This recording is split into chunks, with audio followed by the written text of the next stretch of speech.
timekeeping systems on campus. And if you're on a paper system, all the paper timesheets and payroll information that we need to store, filing-wise, it's a nightmare. What you see down here, this is only for 50 departments on campus, and they're just the administrative unit. This is a drop in the bucket of tens of thousands of sheets of paper that need to be stored. I had 2 jobs before, one at McDonald's and one at a winery, and both of them had computer timesheets. So I was really surprised to see the best public university in the world still use paper timesheets. The fact that it's on paper and it's a manual process, it makes it really time-consuming. We actually have everybody fill out an Excel spreadsheet. Some people actually handwrite it on paper, some people fill in a soft copy of it, and then what they're supposed to do is sign it, turn it into their supervisor. Their supervisor is supposed to review it and approve it, and then we give that to our office manager, who is then responsible for scanning all the timesheets and sending them off to payroll. It could get done a lot more efficiently. I think that people having to fill in things on paper or fill in things in Excel and then print them out and having them come to somebody for signature seems a little bit archaic. The other thing that I've found is not clear is accumulation of sick leave and vacation leave. As a signer, I have no way of knowing whether people have been sort of keeping track of all their vacation, all their sick leave accurately. One problem with the system too is that if I'm out of town, if I'm traveling at a conference or I'm on vacation or something, it's hard to get the timesheets to me. I mean, either they end up getting sent FedEx, or else somebody has to scan them, and then I sign them, and then I have to find a way to scan them and email them back. Obviously, it'd be a lot easier if I had web access and could just approve things remotely. Because I have 2 different jobs, I have to get both my supervisors to approve the timesheets due at a certain time of the month. And so it's a lot of hassle to try to be able to coordinate all that at the same time, when it's money that I need to pay for my rent, my tuition, and all these other important costs that come along with college life. I would say we have a pretty inefficient timekeeping system. A lot of times too, the program doesn't even, I can't load it at night. For some reason it works during the day but not at night. So I tend to when I'm closing the computer lab where I log my hours in, I tend to have to come in the next day. In my department, we have 2 timekeeping systems. We have an electronic database and we have paper timesheets. So I've got to coordinate payroll for both systems every month. For the last 6 years, I've been using the same software system that CalTime is going to be based on. With CalTime, it's going to be really, really simple. We're going to have ease of accessibility, both for the timesheet itself and your accruals. It'll all be done automatically. We're going to have accountability, and we're going to save a lot of time. There are a number of units on the campus already using the system, so we do have a track record that it does work. The timekeeping system has streamlined our business processes considerably. It has created a lot of productivity for the staff, and with this process, it's eliminated a lot of errors. One of the things that I would be looking forward to in the CalTime implementation is the ability to approve timesheets in one location online, and the ability for both my staff and my student assistants to actually go online from wherever they are, be it on campus one day or in Thailand on vacation, and actually enter their time and submit their timesheet from a remote location if they need to. You're not tied to a piece of paper that's sitting in a random drawer at your department, and in my case, in multiple different places, that if you realized you made a mistake or you worked hours that you weren't expecting, you don't have to go physically track down a piece of paper, that you could go online. I think that's a huge advantage. If you work for multiple departments, you record it in one location. If you change jobs, we don't have to transfer records. A standardized system will have the rules built in. You just have to record it, the computer does the rest. It just seems like it's going to make it easier for me, it's going to be easier for the people I work with. We need to make these investments because they're going to pay off in the long run in terms of lower costs and efficiency, and it's going to let us spend our money where we really want to be spending it, which is on student programs. Good morning. I'm Peggy Huston, and I'm the Director of the Operational Excellence Program Office here at UC Berkeley. And as you just saw in this communications tool that we just showed you, the CalTime video, this is a tremendous collaboration effort here on the Berkeley campus. So I am going to give you a quick overview of operational excellence, and then my colleagues that are here with me today are going to talk to you more about specific projects that are included in the program. We'll cover these areas, and then we have a break, and then we're here for the next session as well. And we're going to do some breakout discussions in that session where each of us will lead a group and then come back together again for more questions and discussion with the larger group. So operational excellence is a result of disinvestment of state funding. I'm sure this chart looks very similar to your own campuses. In the first column, 2003, 2004, state funding is a primary revenue source there. And in the last column, or the column on the far right, 2011, 2012, state funding has dropped into the fourth category. We've also had a problem on this campus with disinvestment in our administrative operations, and the result has been inefficient and ineffective operations. So this was a unique opportunity for the campus, and Chancellor Bergeneau took that opportunity and approached it in a different way than we have done with budget cuts in the past. So we looked at where can we invest in order to reduce our long-term operating cost. So the goals of operational excellence, we do have a savings goal, and that is a reduction of $75 million annually out of our administrative operations by 2016. We are on track to achieve that. At the end of July last month, we are up to $31 million that we've achieved in savings to date. Also improving the quality of our operations, administrative operations, and instilling continuous improvement into our operations so that we don't get into this situation again. This program was kicked off in 2009 by Chancellor Bergeneau with the diagnostic phase. Out of that diagnostic phase came 7 areas for the campus to focus on, 5 areas of savings, 2 areas of infrastructure for the campus. The design phase resulted in approximately 50 proposals of how we can achieve the objectives of operational excellence, and we are now in the implementation phase. We've completed 2 of the 22 projects that have been approved to date. The organizational structure that I've got up on the screen here is to demonstrate the collaboration that's involved in this program. We are dependent upon the functional areas of the campus to provide us with advice in HR, budget, communications, et cetera. The teams are also dependent upon staff, faculty, and students in their advising groups that support the project, and then also at the implementer level, which is where the projects are actually being rolled out to campus. So with that, I'm going to turn it over to Aaron Andersen, who's going to talk to you about the CalTime project. Yeah, I can do that.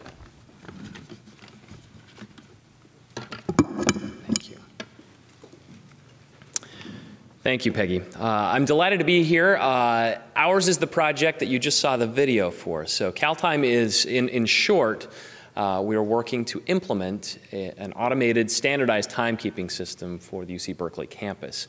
By way of background, when we initiated the assessment and discovery portion of this project, we found approximately 300 departments on campus. We knew that. What we didn't know is that there are over 100 different timekeeping processes, methods, and systems going on in those departments around campus. So the effort to try to get standardization and refine all that down into one common timekeeping system is one that has required some rather Herculean effort and substantial collaboration with different groups and different and across different units and organizations and departments across campus. So I'm going to talk about really four different structures of collaboration that we've engaged in this project. None of this should look unfamiliar to any of you. Any of you that have ever worked on any project in any way, in any shape or form, on any campus, have probably experienced these 4 different structures. What we want to do is take just a few moments and talk a little bit about how these structures have engaged or have encouraged collaboration, and some of the things we've learned at the end we'll talk about as well. So first, our project team. What I want to do is talk to you a little bit about the composition of the collaboration that's taking place with each of these different structures, and then we'll talk about some of the lessons we've learned along the way as we've worked through this project. The first thing you see is our project team. Our project team is composed of both internal and external resources. Uniquely, we've got folks coming from both off-campus in consulting roles with our vendor. Our vendor is Kronos, so some of you are probably familiar with Kronos. We've got Kronos consultants, we've got external consultants from elsewhere. We've got folks external to the University of California, Berkeley, who have joined the project full-time as Berkeley employees. And then we've got internal Berkeley employees as well, working both full and part-time on the project. Some of the folks on the project are funded by the project, others by in-kind contributions, others by what we call kind contributions. They're just there to share their time with us, and they're not really being compensated. This blended approach, particularly where we're getting contributions from those not on the project, has created some unique challenges because we're drawing upon the resources where we obviously don't have tremendous authority to create influence. We definitely need the folks who are working together on this. So we'll talk in just a little bit about some of the lessons we learned with such a project team. It's unique to this project in a way that's different from any project that I've worked on or supervised previous to this. We'll talk a little bit about that in a moment. But the role of the project team obviously is to design and then implement the system. The second piece is our steering committee. These are the folks that are responsible for the leadership and decision making in the project. These are our key decision makers from critical campus units. And that includes, in the context of our project, this includes HR, payroll, the controller's office, IT, labor relations, academic personnel, and unit management. As I'm sure is the case with many of you, getting a steering committee together and then getting them to make decisions and move the project forward, particularly in the context of higher education, is not always the easiest endeavor. I'm going to focus probably the brunt of my remarks at the very end here on the lessons learned from what we've done to work with our steering committee, because we know that that's a challenge for our project, it's a challenge for other projects on our campus. We know that it's a challenge in talking with many of you and our colleagues that are doing the same kind of work, that this is a particularly difficult challenge. Next, collaboration with our stakeholders group. Stakeholders represent our subject matter experts and key personnel from critical units across campus. In some cases, these are payroll folks. In other cases, these are timekeepers. In other cases, these are IT folks. Across the board, though, these are the people on the ground doing the work. And we do have representation among our stakeholders from academic units, administrative, and operations units.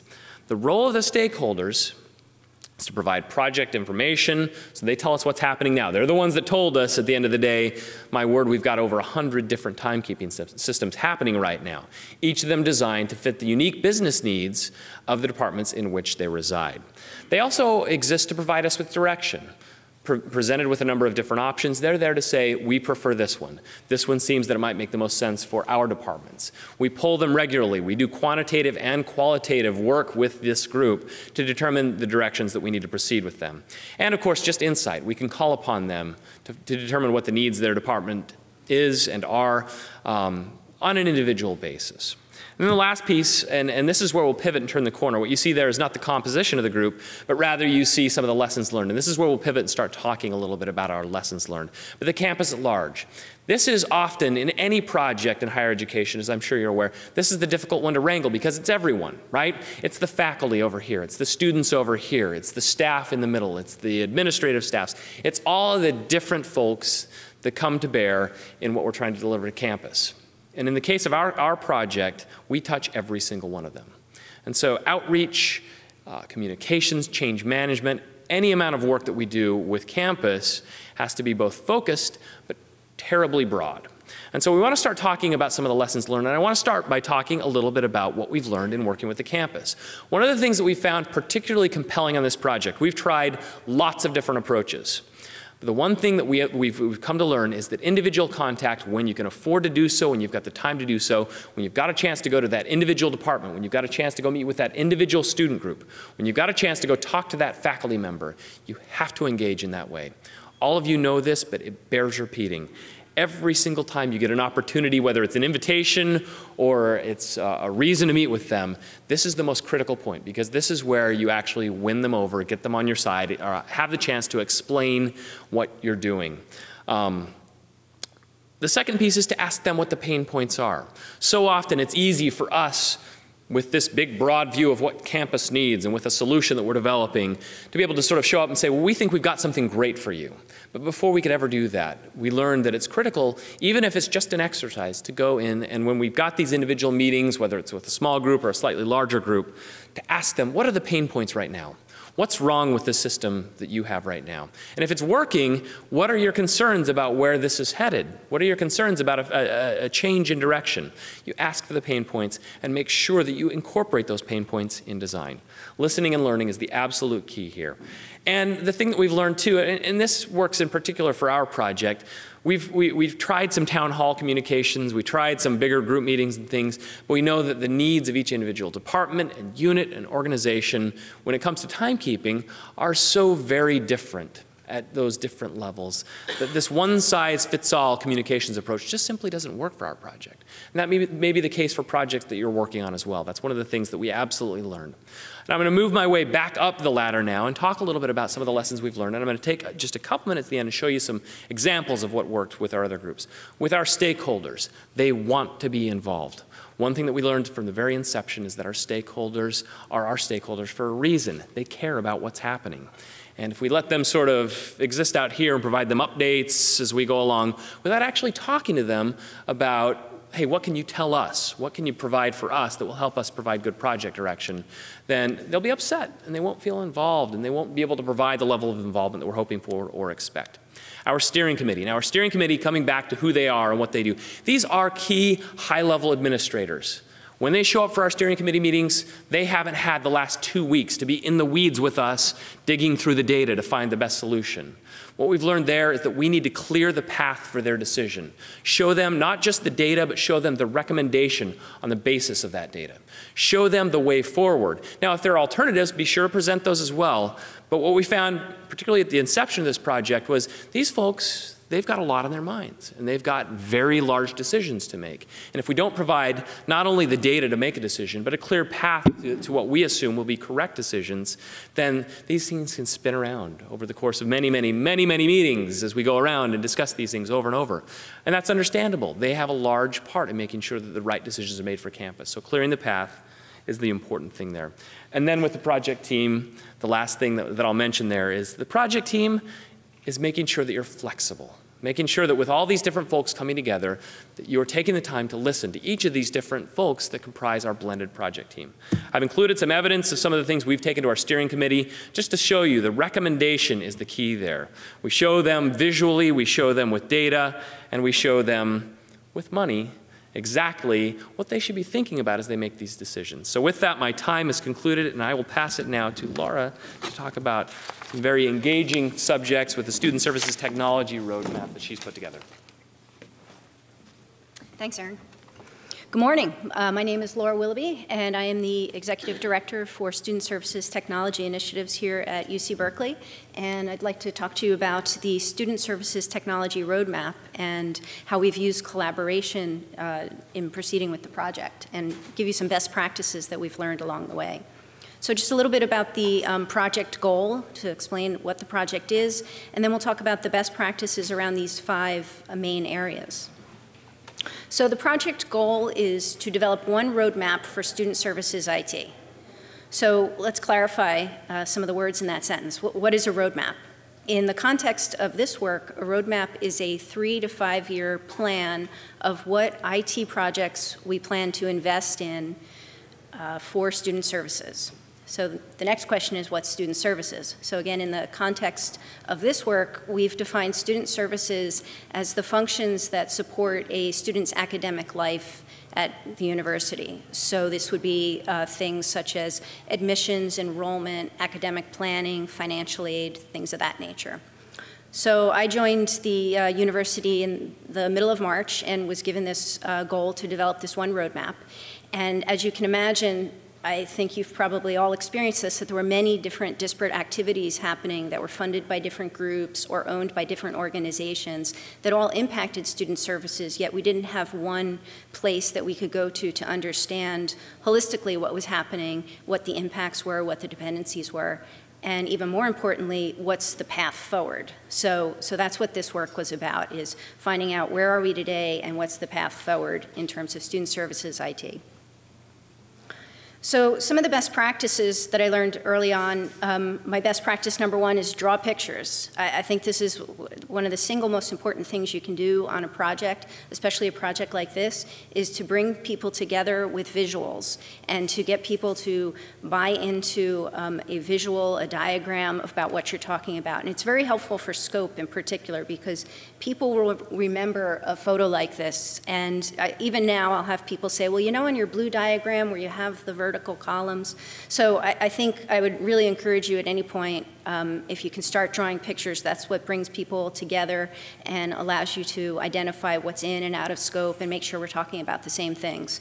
So the key with this picture really is just the high-level functions that I identified: admissions, financial aid, registration, all the way through to student financials. So it's key to have a visual such as that. In relation to the scope, we also include this visual on the left, which is the different student populations that are included in our scope. And again, it's just nice to have something like this that people can draw back on, and people reference this slide very often, and they say, oh, you know, you have the 5 or 6 student types. So definitely a best practice. Get in the room, get on the whiteboard, and start drawing. People will appreciate it.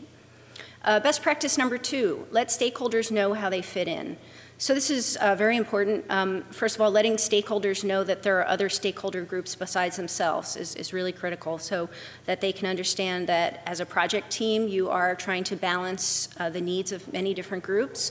It's also important for the stakeholders to understand that you are looking at a very broad vision so that they can have an appreciation for that.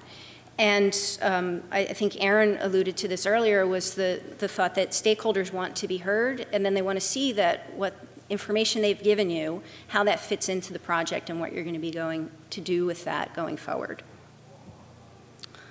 So best practice number 3, this was a big one for us in terms of building credibility for our team, and that's leveraging previous efforts. So one of the best things you can do with a project of this nature, where you're coming in and there's a lot of work that's already underway, and there's a lot of work has been done to consider future projects and future proposals, is to use whatever existing work has already been completed, to do your due diligence, to read through the previous work, and whenever you're meeting with a stakeholder, to make sure they know that you've done your homework and that you've acknowledged their past input, because it's quite frustrating for a stakeholder to be asked the same question 5 times over 5 years.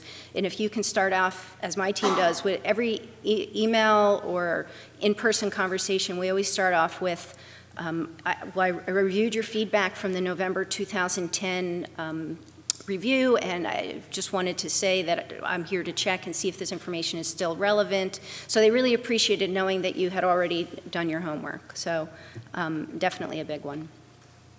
Best practice number 4, collaborating to develop new assets. So this is key in an effort like this. Certainly my team could have gone off in a corner and attempted to develop new assets. In this case, we're making a logical architecture model to help us understand the current technical infrastructure. So we could have gone off with all the information we had and developed something in the corner of a room. But really the key was in collaborating with other people, not only to make sure that we had it right, but also to get that buy-in and to see if there was anything that we were missing, because sometimes you don't know what you don't know. And in this case, we were able to bring together 3 different IT groups from across campus. There were over 90 applications that we got together, spanning multiple schools and different student populations. And we started as simply as with sticky notes and string, laying them out on a big long conference table and connecting the applications with their data stores and getting people to actually come in the room and compare the diagram with what they know of their world, and quite interesting to get that collaborative power. Ultimately, that sticky note diagram turned into a logical architecture model that's 3 by 15 and growing every day. And we love hanging this up and having people come back and see, again, stakeholders having the opportunity to see that their input was taken into account and has actually produced something. Best practice number 5, make the decision process transparent. So this is something that we're working on right now. And on the left-hand side of the screen, you'll see that there are many components. In this case, they're project proposals going into a funnel. And we're trying to show the stakeholders that there's different criteria that will make some of the proposals drop out. And that we're working on building that criteria right now. But the key is that we let people know why things aren't going to necessarily make it to the end and make it on the roadmap. And also we're able to then check our decision-making process and see if we were correct and if we need to go back and change some of that criteria. So that's a key one as well. And so that's all I have. And at this point, I'm going to turn it over to Josh Blatt to talk about Enterprise Data Warehouse.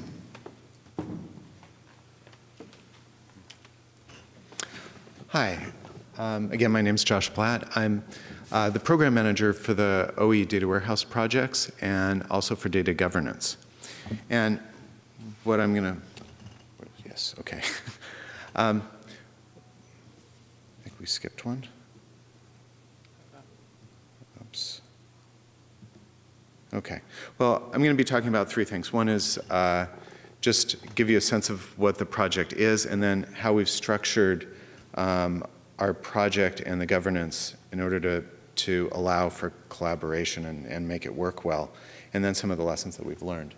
Now, with data warehousing, we're bringing together as much as we can of enterprise data. So when you saw Laura's slide that had all the stickies on it, and each of those were systems, we're trying to pull data from that many systems in the student realm, from other systems in other realms, and integrate all of that. So you can imagine the number of people and the number who care about different parts of that and need to come to some agreement. Because we can think of the data warehouse as these different spokes with a core of dimensions that allow us to join everything together. If we take a specific question, say around student enrollment, the trends in student enrollment will affect the facilities that we need. It'll affect the number of instructors and GSIs that we need to hire. It'll have an impact both on the costs of those facilities and HR, but as well on the tuition and income.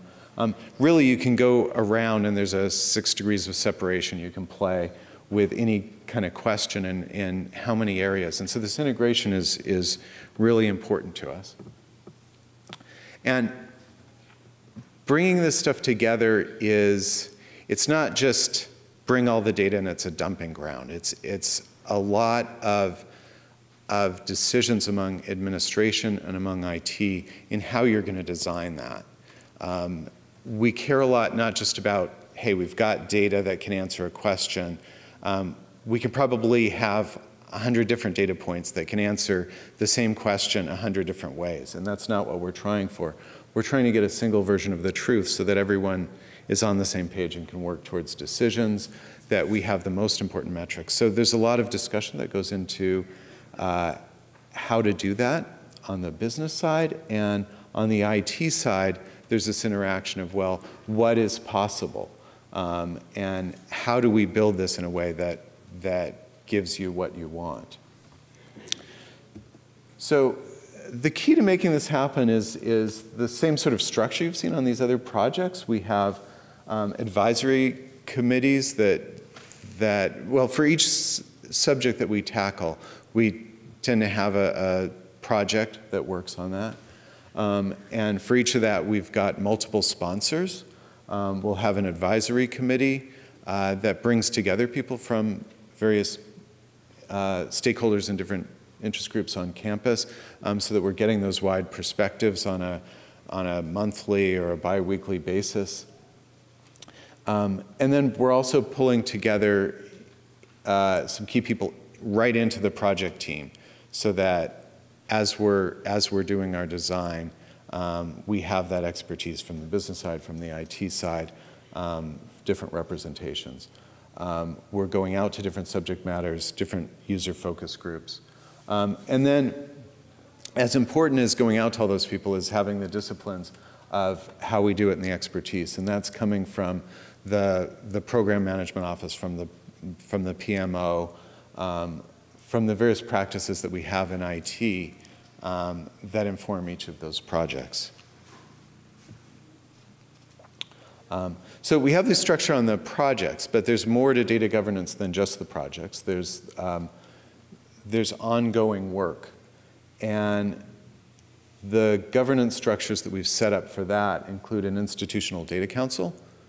And that council includes vice chancellor and associate vice chancellor levels, CFO, CIO, that get together every couple of months and set the overall priorities and make key decisions around data governance. Helping them do that, we have a coordinating committee that looks more carefully at specific projects and timing and prioritization of those. We have, again, lots of expertise within our IT group that's contributing and working with all these people and functional owners as well. Support, we've also got a model for that. And the one key thing I'll bring about there is we're bringing together what we call the BI analysts from different areas, from HR, from finance, from student, regularly to meet about best practices and to look for opportunities among all the different services that we're offering to work together and consistently. So some lessons learned. One that I want to emphasize is just how much time it takes to collaborate with multiple people. And if you go into a project and say, yeah, we need you and we need you, and that's great, you'll be somewhere on the team, a lot of times we're not getting the attention that we need from people. We really need to specify how much time it's going to take. We need to reserve enough of people's time so that those discussions really take place, so that people can be engaged. We need to choose the right people and then to really emphasize why they're the right people and be clear about the roles that they're playing as they engage. As Aaron said, I think we found that people are very, very willing and interested to have their perspectives taken. And it's easy and it's great when that works. But if we're not communicating to people, if we're not clear about those roles, then it's easy for people to say, you know, this isn't working. So, so the communication is always key to all those groups, to all the stakeholders. And at that, I'll turn it over to Kia. Thanks. All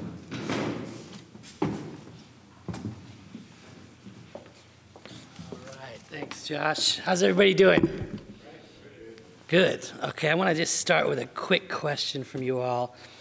How many of you have had to collaborate with lots of people to come up with kind of a solution? Okay, good. Okay, so I think you're going to be interested in this session.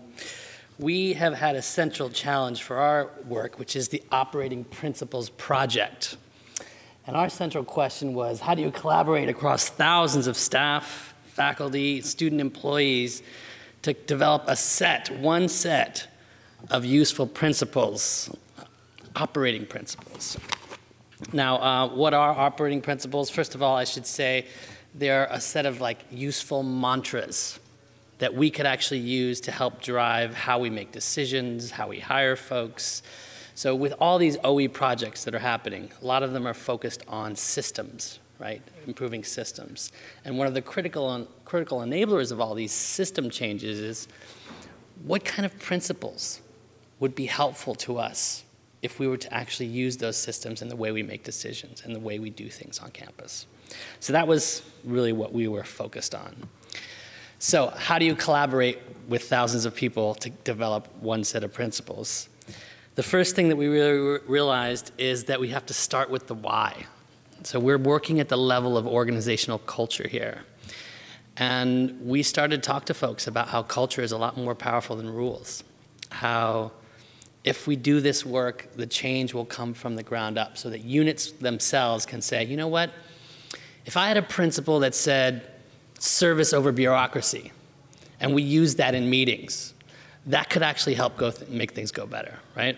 So we tried to be very clear about what these principles are and how they could be used. We felt that systems by themselves don't create excellence. It's the people that are going to run these systems. And we thought it would help re-energize staff around innovation. So again, starting with the why. Borrowing a page from Aaron's work on the CalTime video, we also made a sort of case for change video about why we should even talk about this. Why should we even focus on this? And in the breakout session, if you'd like, we can check out that video. The other thing we did is to look for bright spots. So I just have a quick question. How many of you have heard of this book called Switch, or have read this book called Switch? It's a great book. If you have a chance to read it, it's all about how to make change when change is difficult. Okay, and I think that relates to all of us. And one of the things they talk about in Switch is that you want to start with some bright spots. What are some things that are already working? So one of the things we looked at is that the Haas School of Business on campus has already developed a set of defining principles. And they've been hugely helpful for folks to help them figure out who are the right students, how to hire staff, how to reward staff. And these principles have made a huge difference in how they do business. So we really studied Haas's work and tried to learn as much as we could from them. Now getting to the how. So if we want to collaborate with thousands to come up with one set of principles, how are we going to do it? Well, we really wanted to start with the assumption that we want to ask just about everybody. Because the other option is, well, you didn't ask me, right? So what we really tried to do here is to build sort of a movement of people who are being engaged in this project. The LDP group on campus, a leadership development group, did a huge amount of research, and we are all working toward this big event called Culture Cal. And this is our attempt to basically crowdsource this idea of operating principles, okay? How many are familiar with the concept of crowdsourcing? Great. So Microsoft Encarta, has everyone heard of Microsoft Encarta? And have folks heard of Wikipedia? Right? Microsoft Encarta essentially died. Wikipedia is a solution that is a crowdsourced solution that really lives. And so the belief is that if you really engage the crowd in coming up with good ideas, you really get better solutions. So we're doing that. We're holding this huge event where we crowdsource these ideas, and then we have a decision-making structure to sort of end up with a final set of ops. So how are we going to crowdsource this idea? We're holding this big ideation event, which is basically a massively parallel innovation event, where the ideas that are gaining most traction really become clear. And here's sort of a mock-up of our site. So we're building this right now, and we're doing a test run on August 14th, where essentially what you can do on this site is rate a set of draft principles, comment on those principles, and suggest new operating principles. And other people can rate those, and it's sort of a social media platform where people can talk to each other, suggest new principles, and the ideas that are getting more traction grow on the page. Okay, and so it's got a lot of review functions. You can see how people are doing on that page. And you can see how many visitors. And so the software we're using is called Idea Central by Imaginatic, and it's a very powerful system. So folks can bubble up ideas. They can vote them up or down. They have 25 points to spend. You can use those points to bubble something up or down. And then the last thing we really learned is to keep your eyes on the prize. How is this going to be useful to us? If we use these operating principles in training, hiring, staff awards, metrics, senior leaders, we can really make these something that are useful to us on campus. So in our breakout sessions, I'd really like to get your thoughts on some key questions I have, because we're still working on this, and we'd love to get your thoughts on how we can solve some of these challenges. Okay.